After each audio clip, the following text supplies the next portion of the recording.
तर hi guys, Shri Swami Samarth. तर मला केस धुवायची होती, तर मला डॉक्टरांनी ऑइल दिलं आहे कारण केस माझी खूप गळतात. म्हणून मी हे लावून घेतलं आणि ठेवलं असंच 20 म्हणजे अर्धा तास ठेवलं आणि मग केस धुवून घेतली. त्याला विंचरली मी विंचरून त्याला सुकवली केसांना. त्याच्यानंतर मी मेकअप करत होती तेव्हा माझ्याकडे लिपस्टिक आहे, म्हणजे 3 आहेत. ते मार्सचे आहेत, त्याच्यातले मी 2 वापरते, एक सूट नाही होत मला.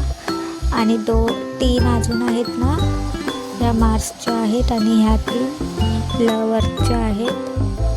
तर याच्यातल्या मी एकच वापरते, 2 सूट नाही होत. आणि जेवली मी पालक डाळ आणि हे स्वीट खाल्लं, केक. असा होता माझा आजचा दिवस. बाय.